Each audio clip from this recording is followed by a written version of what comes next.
Hello again, Doug Smith. Welcome back to Portsmouth This Week. Today is 17 January 2018. Our special guest today is Dr. Mark Ryan. And the subject we're going to be talking about today is one you're going to be hearing a lot about in the next couple of years, and that's single-payer health care. Welcome to the show, Mark. Thank you. Thanks for having me. I wonder if you could, before we get into single-payer, if you could talk a little bit about yourself and your background, et cetera. Well, it's not much to tell. I grew up here in Aquidneck Island in Middletown.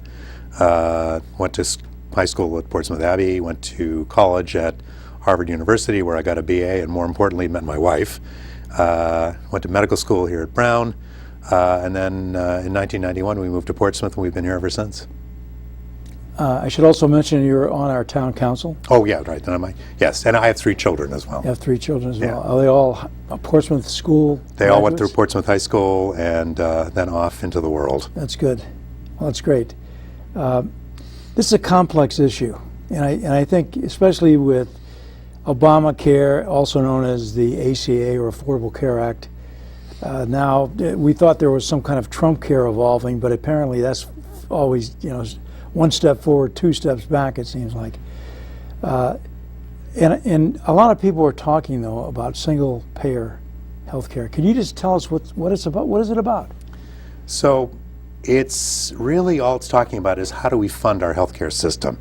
Those of us who are advocating for single payer really are not suggesting that we develop what people refer to as socialized medicine, where, like for instance, in the British public health system, the doctors are employed by the government, the hospitals are owned by the government, and the government is the sole insurer. In a single payer system, really we're just talking about the funding. So the system we have right now, you've got Blue Cross, United, Aetna. There's over 80 or 90 different companies that are providing insurance for people to be able to pay for their health care.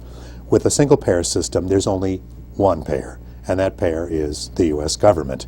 We already have the system in place. It's called Medicare. It's just that you have to wait till you're 65 to get on it.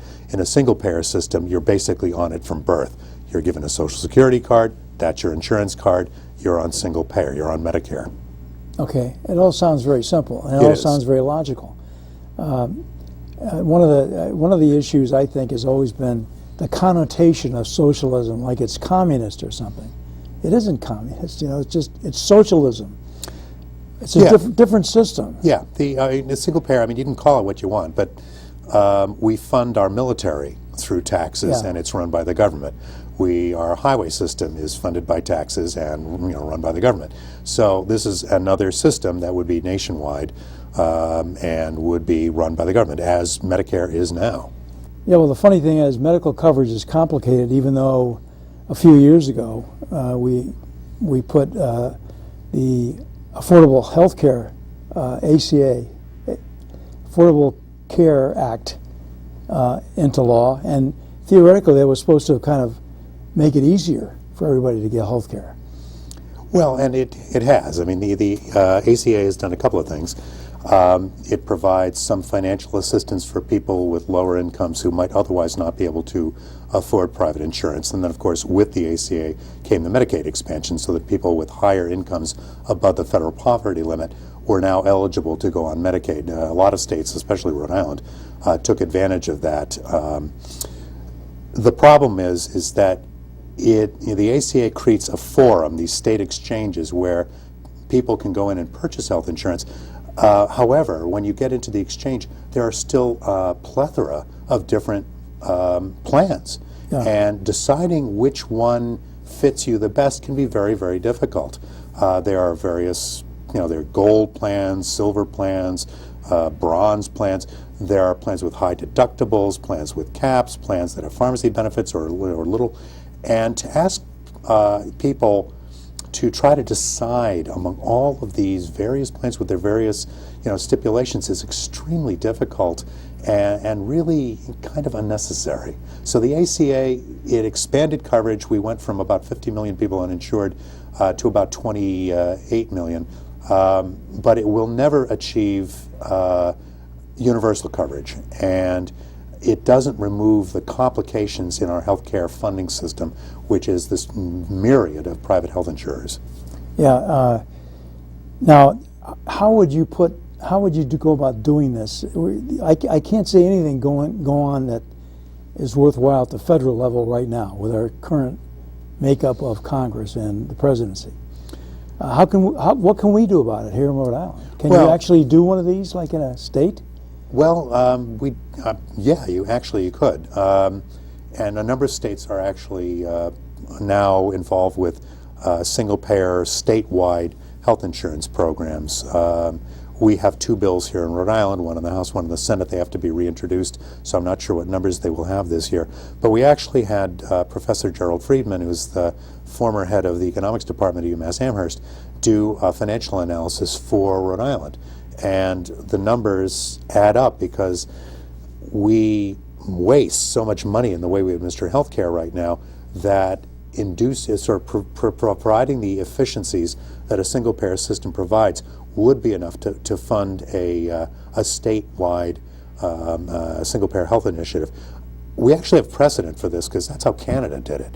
In 1962, Saskatchewan, with roughly 1 million people, about population-wise the size of Rhode Island, instituted a province-wide single-payer universal health insurance system under its premier, a guy named Tommy Douglas. The system worked so well that within 10 years the Canadian federal government had nationalized it. So Rhode Island has an initiative to do this. New York is working on it. Hawaii actually passed it, and then I guess the governor refused to enact it for some reason. California has had a near miss with passing it a couple of times now. Vermont passed it, but there were some problems with getting it across. Colorado's had a vote on it.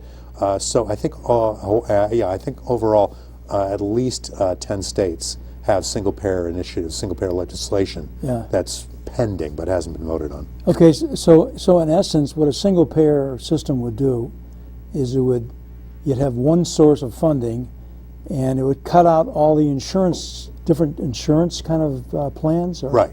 That is there'd just be basically one insurance plan? That's exactly what it would do. And it would be everything for everybody? Yes. Wow. Yeah. This almost sounds too good to be true. Well, that's what Canada does, and they're spending roughly half what we do per capita on health expenditures. It's estimated, there's been, over 25 studies now looking at this, and they all show, depending on the assumptions that the economist doing the study makes, that we would be saving anywhere from $300 to $500 billion annually if we go from our current system to a single-payer system. The savings come from administrative waste. You've seen in the slideshow that I give sometimes, you've seen the slide of the growth of administrators. Yeah, let me show these folks that if I can. What do I do with it here? Go ahead. Anyway, over the last 40 years, the number of physicians in this country, there's the slide, has gone by, that's the yellow bar at the bottom, has risen maybe 2%. Over the same period of time, the people who are actually involved with processing the forms has risen over 3,000%. It's come to the point now where most hospitals now have more people doing their billing than there are beds in the hospital. Yeah. Massachusetts General, for instance, has 350 people doing their billing. Toronto General in single-payer Canada has, which is roughly the same size as Mass General, same number of patients served, has 3 people doing their billing. Yeah. So if you can get rid of this administrative waste and then do the other things that every national health insurance country has done, you negotiate drug prices with the pharmaceutical industry, you regulate where capital expenditures and how pricing is done. In this country, for instance, a premier hospital like Mass General, the Partners system up in Boston, Lifespan in Providence, Yale, New Haven, command higher prices, partially because they see more complicated patients, but also partially because of market dominance. And that's not really something that benefits the healthcare system as a whole. With multiple insurers, that really can't be controlled. With a single payer system where all of the costs are out in the open, all of the financial agreements are known, when a hospital X wants to build a new wing so that they can have a new OR suite, because that's how they make their money, the single payer entity for the state or region or whatever can say, well, we've already got enough surgical beds in this part of the country we don't need to build anymore. You are not allowed to do a capital campaign to raise money to build this facility because it's not necessary. Yeah. We have no way of regulating that sort of thing in this country, and yet Europe, Japan, Australia, Canada do. And that's why their costs are so much lower. Yeah, I guess all the insurance companies would look on that as not necessarily waste. That's profits for them. Well, it's essentially. profits, and it's also the cost of doing business. If you're Blue Cross and you want to keep your pharmacy costs under control, you have this tier system where somebody may need an inhaler for their asthma, Advair, and it's going to cost them, under tier 3, it's probably going to cost them $200. Whereas in Canada, the same thing would probably cost them $20 because the prices are controlled. The Canadian government has that kind of bargaining power. Individual insurance companies don't. They can't keep their costs down that way. So they do it by basically putting hoops through which people have to jump. We're on the phone constantly in my practice talking to these, sort of medical management companies that basically have to have all sorts of requirements that have to be satisfied before you can order a CAT scan on a patient, a cardiac cath, or a Sure. stress test. And under a single payer system, that all goes away because the benefits are defined. They are not negotiated with each individual patient, which is what happens under this system that we have here. Okay, and then how about doctors? So how do doctors feel about this? Well, most internists that I've talked to are all for it. Pediatricians are all for it. When Canada went from a multi-payer system to a single-payer system in '72, the income of most doctors actually didn't change. There were some people at the upper end of the scale, plastic surgeons and whatnot, who were doing mainly cosmetic procedures. Yeah, their incomes probably took a hit. But people like me, it was a wash. And in fact, effectively your income goes up because the amount of time you're spending on paperwork and the amount of money you're spending on billing goes down. The average U.S. physician spends $80,000 a year on billing. The average Canadian physician is less than $20,000. It simplifies things for physicians so much that I think certainly most primary care physicians who are aware of this issue are actually in favor of it. Yeah, I think in a way part of the problem is it's so simple. Yeah. Everybody keeps looking for, well, what about this and what about that? Right. And yet it seems to make ultimate sense. And I guess when you start looking into this, and you've got several very good websites to look at this stuff. The United States is one of the few developed countries that doesn't have a universal system, et cetera, et We're cetera. pretty much the only industrialized country that doesn't guarantee health care to its citizens. Yeah, it's just, and we know right now the Obamacare is in trouble because of all these sort of they're trying to get rid of it, I guess, and by doing that, they're just not funding parts of it, or they're putting requirements for labor or whatever and all this stuff. Right. It would seem to me that this would make sense to go to something simplified that wouldn't require a gigantic national organization to keep track of. But I guess the other thing is, at the state level, if you're going to do this at the state level, you have to come up with an organization. Yeah, I mean, there has to be, it has to be Somebody's got to administered. administer this Right, thing. right. And do you think we're capable in Rhode Island of doing this? Well, Rhode Island ran its own Medicaid program. We have private insurance companies running it now. It's really debatable, though, whether they're doing a better job than the state was on its own. Connecticut, for instance, actually got rid of its private Medicaid management companies a few years ago when they did an audit, and they found that the level of overhead was unacceptably high. So now Connecticut, which is home to more insurance companies than I can name, is actually administering its own Medicaid program from the state itself. Rhode Island has a very efficient accounting and payment system. It's called RIFANS. And, I don't hear about contractors refusing to do business with the state because they don't get paid. The state has the software, and it's got the mechanism in place to administer a system like this. Everybody thinks about the OHIC rollout. Well, part of that was because you were looking at a very complicated system where there were multiple plans, where there were multiple criteria to determine eligibility. If you've got a plan where the only criterion for eligibility is state residence, which is what a state single payer would be, and there's only one plan, it simplifies matters quite a bit, and I think it gets rid of a lot of this, a lot of the confusion. Yeah, I just think that people do remember these past incidents, and it's kind of a big issue, but it's kind of, to me, it's pathetic when you have to say, can we really do this? Of course we can, if we have the political will to do this. Right. What about the individual? Would it cost the individual more? What are they going to be paying for? Well, what about co-pays? What about drugs yeah. and all the rest of this stuff? Well, co-payments and deductibles are actually ways that private insurers shift costs back onto the back of consumers. You know, I've heard people say, well, it's important for people to have skin in the game. Well, you're going to be paying taxes to support this. Nothing is free. And if you're sick, I think you have enough skin in the game. So, you know, I don't, these, every time they've looked at co-payments and deductibles and whatnot, what they find is that these provide a disincentive for people to get necessary care just as often as it is for them to get care that may not be necessary. So you're using kind of a very blunt tool that doesn't really work very well when you've got co-payments and deductibles. So people are already paying for health care right now. They're paying for one way or the other. So all this does is it just changes the way the money flows. So the multi-payer system we have right now is a very regressive tax. Think about it. If you are the CEO of a corporation, you pay an insurance premium. Well, the guy who mops your floor probably pays the same premium, even though that person is paying a much greater share of their income to get their insurance. So under the funding mechanism that Professor Friedman proposed for the Rhode Island plan, he estimated that the actual amount of money leaving your pocket to pay for your health care would go down unless you make more than $300,000 a year. So the vast majority of the people in the state would be paying less for their health insurance than they do under the current system. What we call that payment is changes, where it's no longer a premium, now it's a tax. But the fact is, whether you, no matter what you call it, it's still money that's leaving your pocket. Yeah. And you can't, you know, again, nothing is free. If you're going to have a healthcare system, you got to pay for it.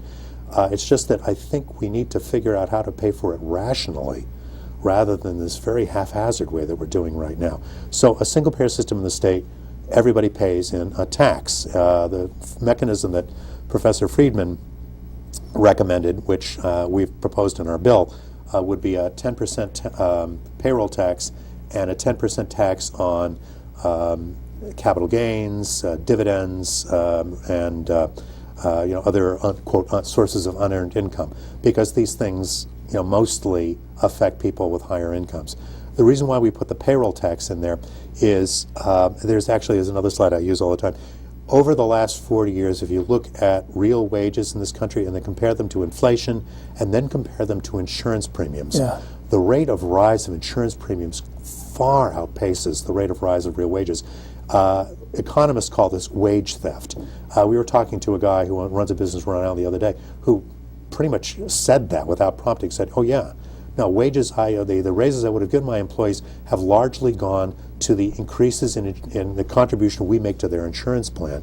So the reason why we felt that a payroll tax would be desirable, at least initially, I mean, you could change the funding mechanism down the road if you wanted to, was that if you just transfer the premium system that we have now to just income tax, you know, that's 40 years of lost raises that is not being made up. So we figure employers can contribute some of the money that they were paying anyway to their employees' insurance plan as a payroll tax instead of a premium to the insurance company they've contracted with.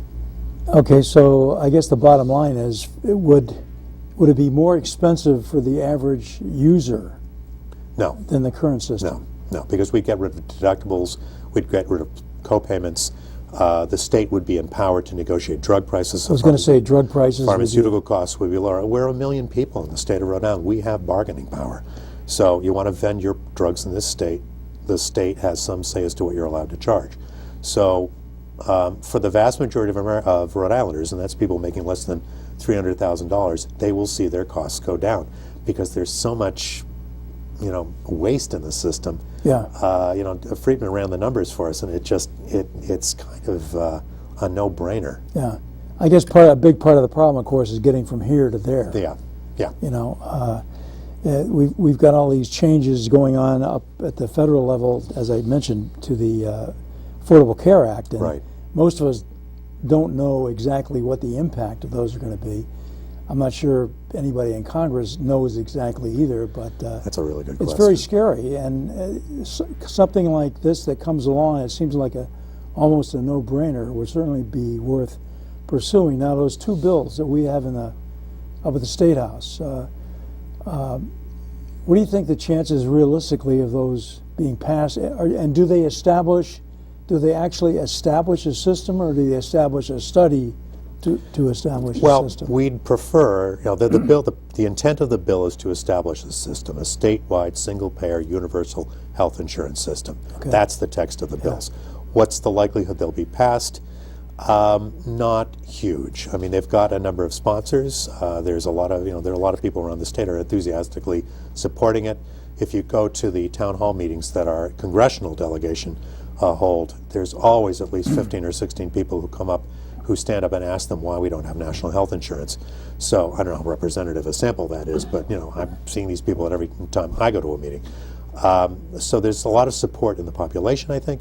A lot of people don't know about this issue enough, and it does seem like such a radical departure from what we have right now that it's difficult for people to support it wholeheartedly. And part of the reason why I so appreciate the opportunity to be able to come on your show and to talk about this is I think we need to get the information out there. As Professor Friedman says, the scholarship is done. Among serious economists, there is no longer any debate as to whether this is a good idea, whether it's economically feasible, whether it would work.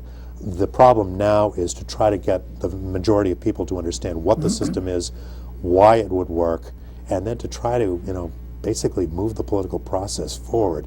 And as you pointed out earlier, given the financial interests arrayed against it, it's going to be an uphill battle. Yeah, I think so. And although it's encouraging that other states are trying to put this thing in effect, and there's something we can watch and see how it goes. Oh yeah, when we crafted our bill, we actually borrowed, sort of wholesale from the New York bill, the Pennsylvania bill. We looked at the Hawaii bill. We looked at the Vermont bill. So there's a lot of individual state efforts out there. We're not alone.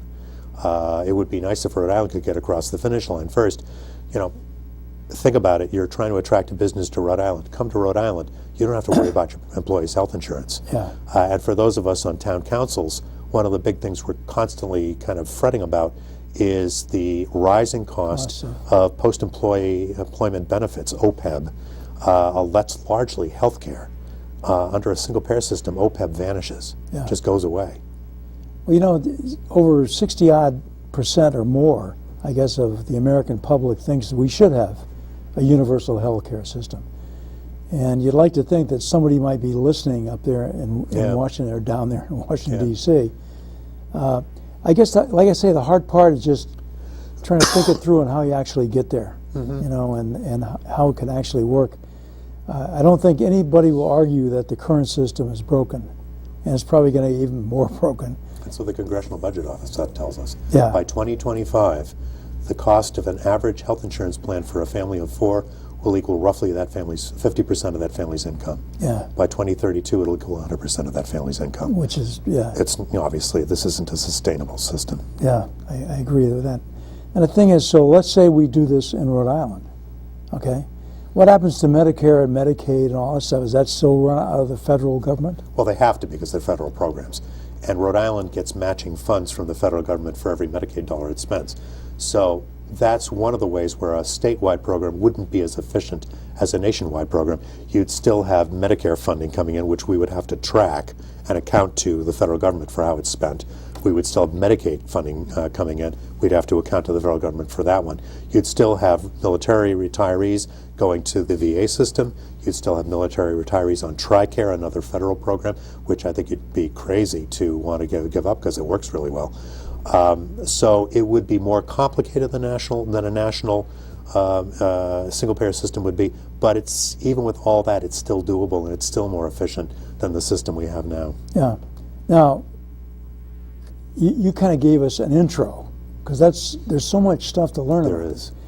Where can people go? You got a couple websites you can just mention? Well, a lot of the research that's being done on, what's happening in other countries, what's happening in the United States, how can we pay for this, is on the National Physicians for a National Health Program, PNHP, so it's www.pnhp.org.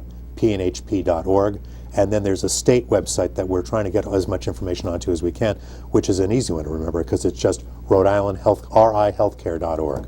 So you can log on to those things, you can communicate to us, you can look up, you can read the text of the bill, you can read Professor Friedman's financial analysis of the state of Rhode Island. All this stuff's available on the websites. So that all that stuff on that single payer RI is migrating to this new. Yeah, exactly. It was on RI a single payer healthcare. RI. Now it's RhodeIslandHealthcare.org, right? Yeah, when you read through this stuff, and I think people should, they need to make informed decisions about things. And We're a they need to democracy. talk to their representatives here.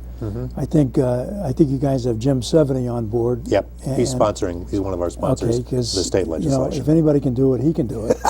I hope so. Yeah, it'd be nice. We got less than a minute left, but what are the negatives here? What do the people who oppose this say? Why shouldn't we do this? Well, I think it's for two reasons. I think economic and philosophical. There's definitely a philosophical point of view in this country that big government programs are bad. Okay. You can argue about that. So if you don't like big government programs, this is a big government program. And then there are people who feel that, well, if you can't pay for it yourself, you don't deserve it.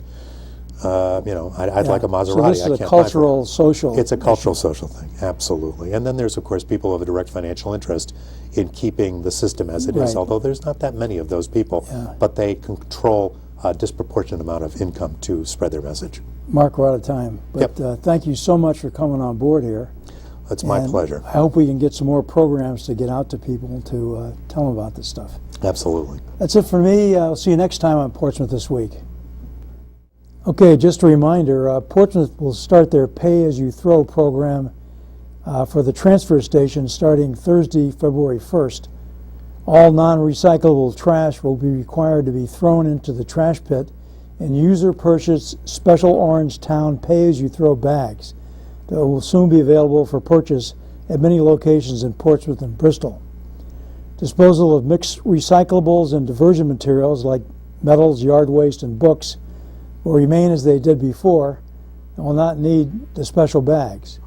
For more information, go to the town website, www.portsmouthri.com, and search for PAYT, or Pay As You Throw, or contact our recycling coordinator, Ray Antea, at 643-0359, or rantea at portsmouthri.com. See you down at the transfer station.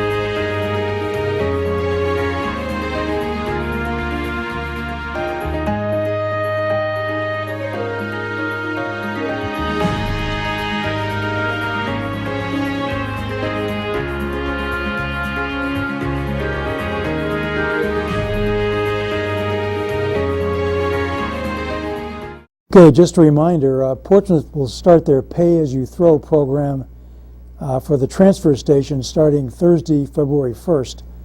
All non-recyclable trash will be required to be thrown into the trash pit and user-purchased special Orange Town pay-as-you-throw bags that will soon be available for purchase at many locations in Portsmouth and Bristol. Disposal of mixed recyclables and diversion materials like metals, yard waste, and books will remain as they did before and will not need the special bags. For more information, go to the town website, www.portsmouthri.com, and search for PAYT, or Pay As You Throw, or contact our recycling coordinator, Ray Antea, at 643-0359, or rantea at portsmouthri.com. See you down at the transfer station.